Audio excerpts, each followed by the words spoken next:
भगवान श्री कृष्ण विष्णु जी के 8वें अवतार माने जाते हैं। उन्होंने द्वापर युग में धरती पर जन्म लिया, इसलिए उनकी भी मृत्यु निश्चित थी। 125 साल की उम्र में कृष्ण ने अपने मानव शरीर का त्याग कर बैकुंठ प्रस्थान कर लिया। पौराणिक कथाओं के अनुसार एक बार कृष्ण वन में लेटे हुए पीपल के पेड़ के नीचे विश्राम कर रहे थे। तभी एक शिकारी ने गलती से उन्हें हिरण समझकर तीर से वार कर दिया। इसके बाद श्री कृष्ण ने नदी किनारे अपना मानव शरीर त्याग कर दिया और बैकुंठ चले गए। पांडवों को जब यह खबर मिली तो वे द्वारका पहुँचे। कृष्ण जी ने सोमनाथ के पास अपनी देह त्यागी थी। ये वही सोमनाथ है जहाँ महमूद गजनी ने सोमनाथ के मंदिर को लूटकर सारा धन ले गया था, जो कि वर्तमान गुजरात में है। वहाँ पहुंचकर पांडवों ने श्री कृष्ण के शरीर का रीति रिवाज से अंतिम संस्कार किया। तभी पांडवों ने देखा कि श्री कृष्ण का पूरा शरीर तो जल गया है, लेकिन उनका दिल अब भी धड़क रहा है। उसमें से अग्नि प्रज्वलित हो रहा था। इसे देखकर पांडव चकित हो गए।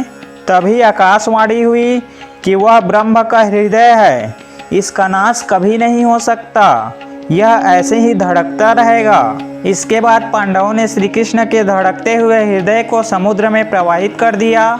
समुद्र में पहुंचने के बाद कृष्ण के हृदय ने लकड़ी की एक लट्ठे के रूप ले लिया और फिर वह लट्ठा समुद्र में तैरते तैरते अरब सागर से बंगाल की खाड़ी में पुरी के तट पर जा पहुंचा।